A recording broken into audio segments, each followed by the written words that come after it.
Thank you. कोतवाली police की सरलता के चलते करीबन 1 साल से अधिक वक्त के बाद मजबूर मां की मुलाकात अपनी 6 वर्षीय मासूम बेटी से हो पाई।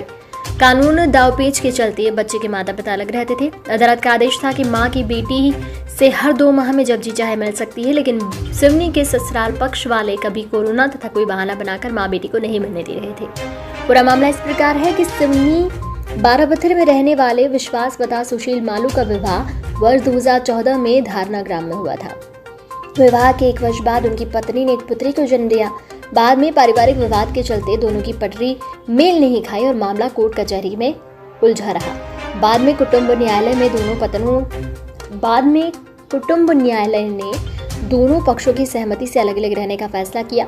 इसके बाद तलाक का मामला दर्ज करने की सहमति भी कुटुंब न्यायालय में पुत्री को पिता की कस्टडी में देते हुए 2 माह में एक बार मां से उसकी इच्छा अनुसार स्थान और समय में मिलने के आदेशित किया।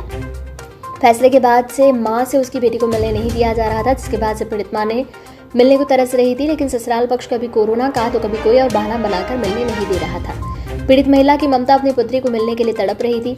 महिला ने जब कई जत्न किए लेकिन मुलाकात नहीं हो पाई। इसके बाद महिला ने कोतवाली थाना प्रभारी महादेव नागोतिया से बात की, जिसके बाद कोतवाली थाना प्रभारी ने श्रद्धता दिखाते हुए महिला पुलिस के साथ मजबूर मां को उसके ससुराल पक्ष में भेजा, जहां पर महिला को महज चंद मिनट के लिए उसकी बेटी से मिलवाया गया। इसके बाद थाना प्रभारी ने बेटी को उसके अभिभावकों के साथ कोतवाली बुलाया, जहां पर बिना किसी दबाव के दोनों मां बेटी की मुलाकात हुई। इस दौरान मां बेटी दोनों भावुक नजर आई।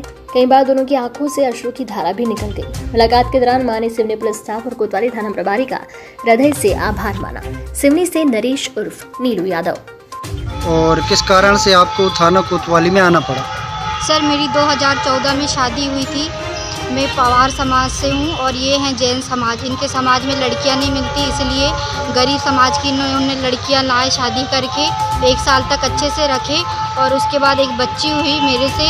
बच्ची होने के बाद ये फिर आए दिन मार पीट करना, खाना नहीं देना और परेशान करना, दहेज के लिए परेशान करते थे। तो फिर लड़ाई झगड़े में मैं आके थाने में FIR दर्ज करवाई। मेरा 2 साल तक केस चलते रहा और फिर चलने के बाद आपसी राजीनामा हुआ। तो आपसी राजीनामा में इनने बहला फुसला के मेरे से साइन करवा लिया और साइन करवा के बच्ची बोले कि हम अच्छे से भरण पोषण करेंगे, बच्ची को हमारे पास दे दो, तुम कैसे पालोगे बच्ची को, ऐसा बोला। तो मैंने उनके पापा को भरण पोषण के लिए बच्ची को दे दी।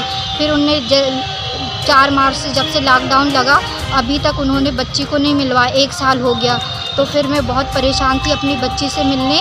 तो फिर मैं TI साहब के पास आई और मैंने बोला कि मेरी बच्ची से मिलना है मुझे।